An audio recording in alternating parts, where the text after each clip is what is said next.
สวัสดีค่ะเพื่อนๆทุกคนนะคะวันนี้พี่น้อยกลับมาอีกเช่นเคยนะคะวันนี้เราจะมาพูดกันถึงเรื่องเกี่ยวกับอ่าการขับด้วยความเร็วดับเบิลผลมันจะออกมาเป็นยังไงนะคะแล้วก็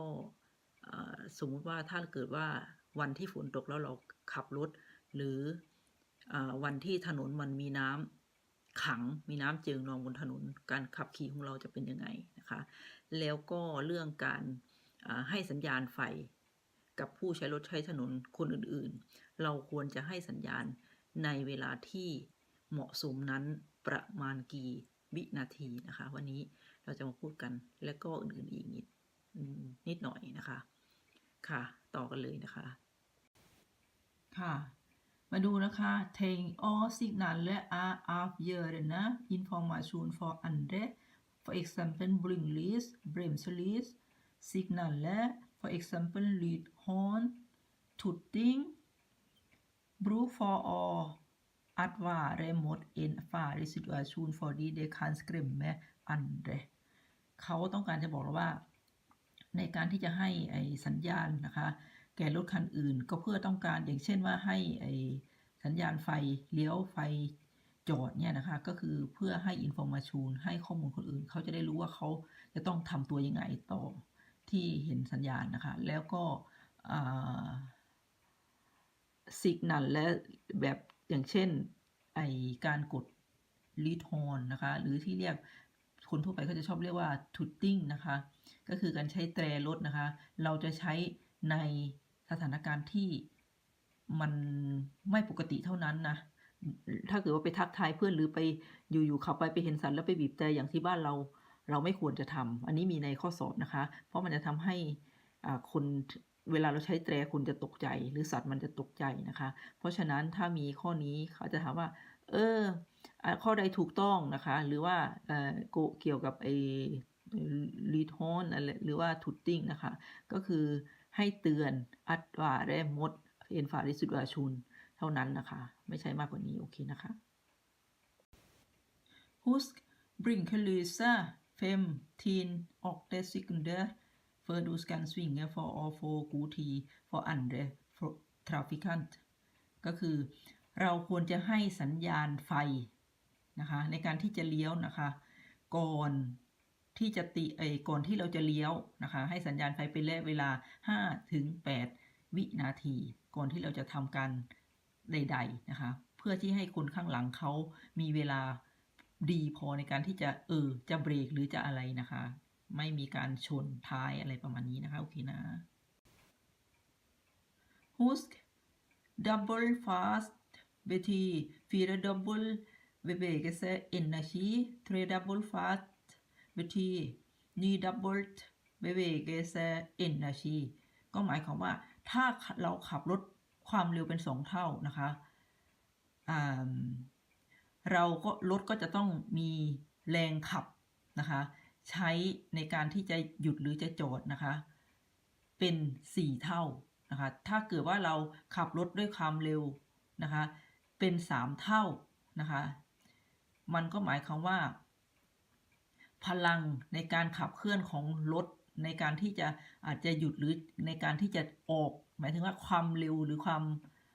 แรงพลังของรถน่ะมันก็จะตกอยู่เป็น9เท่านะคะ9ตกเป็น9นะคะ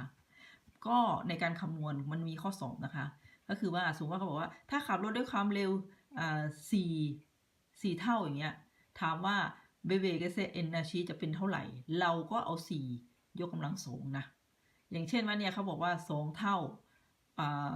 เบเวกเซเอนนาชีก็จะกลายเป็น4ดับเบิลก็คือ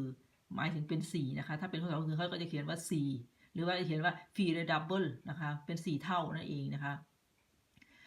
เราก็ใช้ยกกำลังของ2ยกกำลัง2ก็คือ2คูณกับ2นะคะแต่ถ้าเกิดว่าสมมติว่าเขาบอกว่าถ้าขับด้วยความเร็ว3เท่าความเร็วหรือความการเคลื่อนไหวจะเป็นกี่เท่านะคะก็จะเป็น3ยกกำลัง2ก็คือ3คูณกับ3นะคะ3ก็เป็น9นะคะก็จะกลายเป็น9ดับเบิลเบเบกเซอร์เอเนอร์จีนะคะอันนี้คือลักษณะของ ของการคำนวณเขาอาจจะให้ตัวเลขแต่ไม่เกินนี้ค่ะอยู่ประมาณดับเบิลหรือไม่ก็อยู่ประมาณเทรดับเบิลมันไม่ค่อยยกตัวอย่างอื่นหรอกนะคะเพราะฉะนั้นก็ให้รู้ว่ามันก็จะเป็นฟรีและดับเบิลโอเคนะคะทีนี้มาดูข้อความนี้นะคะ Når farten er for stor eller ved grepet for dårlig, vil du ikke oppnå noe svingkraft. Bilen fortsatte da rett frem og ut av veien นะคะเขาบอกว่าสมมติว่าในการที่เราขับรถนะคะด้วยความเร็วที่มากๆนะคะในขณะที่ถนนมันไม่ดีนะคะถนนอาจจะเป็นถนนลื่นหรืออะไรก็ตามนะคะเรานะคะก็ไม่สามารถที่จะเขาเรียกว่าสามารถที่จะคอนโทรลในการที่เราจะขับเลี้ยวนะคะสวิงคราฟไม่พอนะคะไม่สามารถที่จะควบคุมตรงนั้นได้นะคะรถก็จะตกลักษณะนี้นะคะในเวลาที่เราขับรถในถนนไม่ดีหรือในเวลาที่เราจะเลี้ยวรถนะคะเราต้องลดความเร็วนั่นเองเขาต้องการจะสื่อว่าอย่างนี้นะคะ so behovet for svingkraft øker med kvadratet av fartsøkningen double fast kræver 4 double svingkraft eller 4 double grep นะเขาก็อยากจะบอกว่าเราจะต้องรู้ว่าเวลาที่เราจะเลี้ยวนะคะเวลาเราเพิ่มความเร็วขึ้นนะคะพื้นที่ในการที่เราจะใช้ในการที่เราจะเลี้ยวหรือว่าแรงสวิงคราฟในการที่เราจะเลี้ยวนะมันก็ต้องใช้เพิ่มขึ้นสมมติว่าเราขับด้วยความเร็วดับเบิลฟาสต์นะคะก็คือความเร็วยกกำลัง2เนี่ยแรงในการที่จะใช้ในสวิงคราฟก็คือในการที่จะเลี้ยวเราก็จะกลายเป็น4เลยดับเบิลนะคะก็จะกลายเป็น4เท่านั่นเองนะคะเพราะฉะนั้นมันก็จะกลายเป็น4เท่าของ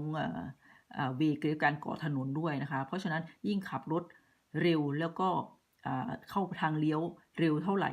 การก่อถนนเราก็ต้องยิ่งมีความต้องการมากขึ้นนะคะถ้ารถเราถนนไม่ดีไม่ใช่รถเราดอกยางไม่ดีการก่อถนนไม่ดีมันก็มีโอกาสที่จะเกิดอุบัติเหตุเพราะมันต้องใช้แรงเป็น2เท่าของความเร็วแรงเลี้ยวแรงเกาะถนนนะคะเพราะฉะนั้นอันนี้ให้ทุกคนเข้าใจก็คือสื่อง่ายๆก็คือว่าไม่ว่าจะเป็นการเลี้ยวหรือการขับด้วยความเร็วดับเบิลมันจะกลายเป็นยกกำลัง2ของความเร็วนะคะอันนี้ข้อสอบนะคะจำเอาไว้นะคะเวลาจะคำนวณนะคะก็ขอให้โชคดีนะคะต่อ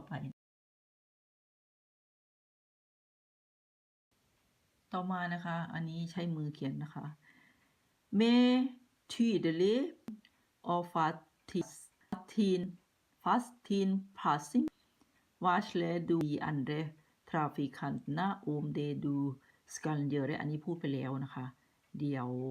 มันมีรูปให้ดูที่บอกว่าเราควรจะ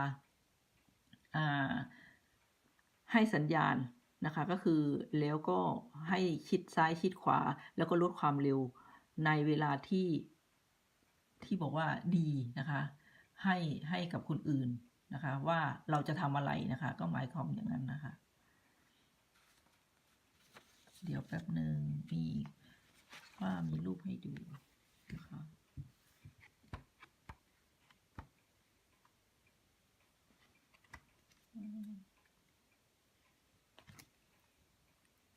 โอเครูปนี้นะคะนี่คืออาจจะเป็นข้อสอบได้นะคะ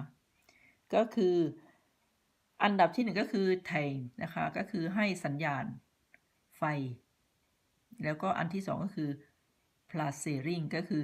ชิดมาทางไหนจะไปขวาชิดขวาจะตรงไปก็ไม่ต้องชิดขวาไปชิดทางอีกฝั่งหนึ่งนะคะชิดทางซ้ายมือ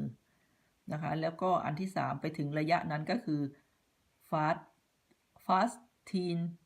passing นะคะก็คือลดความเร็วลงแล้วก็เพื่อที่จะยังไงล่ะถ้าเขามีให้สต็อปแล้วก็สต็อปถ้าไม่มีสต็อปแล้วก็เลี้ยวไปนะคะเดี๋ยวจะพูดต่อไปในเรื่อง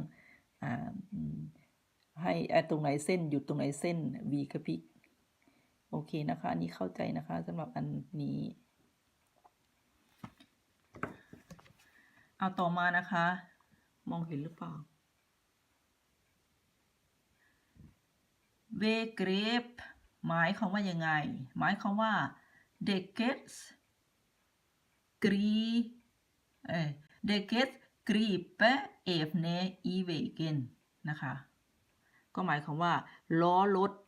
ความสามารถในการเกาะถนนของล้อรถนั่นเองถ้าแปลเป็นภาษาไทยนะคะโอเคนะคะแล้วต่อมานะคะ Du Martin passe farten för svingen อันนี้ทุกคนรู้นะเวลาเราจะเลี้ยวไม่มีใครที่จะขับด้วยความเร็วจาก60ก็60ไปเลยมันก็จะเตลิดออกนอกขอบถนนนะคะเราจะต้องลดความเร็วลงเวลาเราจะเลี้ยวนะคะโอเคนะอันนี้มีรูปให้ดูด้วยเพราะมันเป็นเหมือนพี่น้อยเจอข้อสอบอันนี้นะคะ110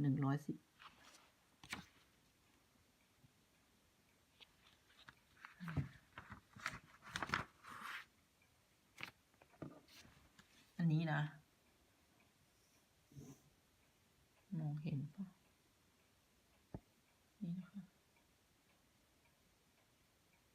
เห็นย่างโอเคนะคะเห็นไอตัวไอผินละเขาเรียกว่าผินละใช่ไหมภาษาบ้านเขาไอที่มันเป็นตรงทางโค้งแล้วมันมีไอที่ขึ้นเหลืองๆที่มันเป็นไอสีเหลืองๆอยู่ตรงไอขอบทางอะนะคะไอตรงนั้นแหละเขาจะถามว่าประเทศนี้มันเป็นสีอะไรมันมีข้อใดถูกต้องนะคะไอตรงที่ทางโค้งของเนี่ยรั้วโค้งอะไรตรงอย่างเงี้ยนะคะไอที่มันเป็นอันตรายเขาจะมีรั้วเกาะให้ใช่ไหมแล้วก็จะมีเครื่องหมายไอเหมือนกับให้ไปทางโค้งนะบอกว่าสัญลักษณ์ทางโค้งนะคะนั่นแหละนะคะเขาก็ถามว่าที่นี่ใช้สัญลักษณ์สีอะไรมันมีสีขาวกับสีเหลืองนะคะอันนี้นะคะก็มีในว่าข้อไหนถูกนะคะก็จำไว้มันเป็นสีเหลืองนะคะโอเคนะแล้วก็ต่อมานะคะ Ikke kjør med slippdekk อันนี้ก็ถูกนะคะห้ามขับรถที่ดูแล้ว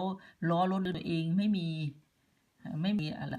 หน้าหนาวก็ต้องเป็นไปตามที่เขากำหนดถ้าหน้าร้อนก็ต้องเป็นไปตามที่เขากำหนดไม่ใช่ว่าเลี่ยนเกรียนนะคะขับไปบางทีถนนฝนตกนิดหน่อยก็ขับตะเลิดออกไปนอกถนนอะไรประมาณนี้นะคะก็คือ slipperdek นะคะเราต้องขับในที่เขากำหนดที่เด็กที่เขากำหนดแต่ละฤดูถ้ามันสึกมันเสื่อมเราก็ควรจะไปเปลี่ยนซะนะคะต่อมานะคะเห็นปะ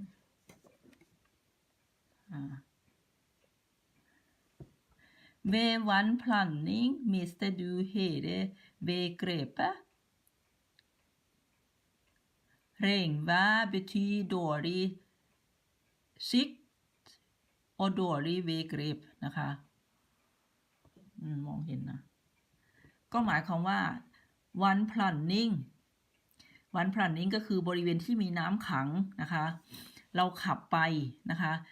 ล้อรถของเรามันจะเกาะถนนไม่ได้เป็นปกตินะคะมันก็คือมันจะเป็นแบบว่าโดรีเวเกรฟนะคะในขณะที่วันพลันนี้อันนี้เป็นข้อสอบเลยนะจำเลยนะเป็นข้อสอบเลยว่าแล้วก็วันที่ฝนตกมันก็จะเหมือนกันนะคะมันจะทำให้เรามองไม่เห็นถนนได้ดีนะคะเพราะฉะนั้นแล้วก็มีผลต่อการขับก็คือมันดอกยางมันรถมันไม่ค่อยเกาะถนนเพราะว่ามันลื่นจากการที่เป็นน้ำเป็นถนนมันเปียกนะคะไอ้น้ำวันพลันนี้บางคนก็ไม่เข้าใจมันคืออะไรก็คือบริเวณที่มีน้ำขังเรานึกถึงเวลาที่เราไปว่ายน้ำก็แล้วกันนะคะเวลาที่เราไปว่ายน้ำหรือเวลาที่อะไรที่วัตถุที่อยู่ในน้ำน่ะไอตัวน้ำนี่มันจะเป็นตัวหนึ่งที่จะช่วยพยุงวัตถุสิ่งของให้น้ำหนักของไอ้นั่นน่ะไม่ลงเต็มที่ว่าเถอะมันเป็นตัวพยุงเพราะฉะนั้นรถที่ขับไปในบริเวณที่มีน้ำขังล้อรถมันก็ไม่สามารถที่จะเหยียบไปชิดติดหรือมันก็จะมีตัวหนึ่งที่เป็นตัวระหว่างล้อรถกับไอ้พื้นนะคะไม่ให้เกาะกันอย่างดีเพราะฉะนั้นเวลาที่มีน้ำเวลาที่ฝนตกมันจึงเป็นปัญหาตรงนี้นี่เองเราก็นึกซะว่าขนาดเราบางทีโดดลงไปน้ำตัวเราก็ลอยขึ้นมามันก็แปลกดีนะทำไมเราถึงไม่ได้ไปติ้งลงไปในถึงพื้นดินได้เลยมันลักษณะเดียวกันนะคะโอเคนะพี่น้อยคิดว่าอันนี้พูดมาพอสมควรแล้วเดี๋ยวเขาไม่ให้พูดต่อ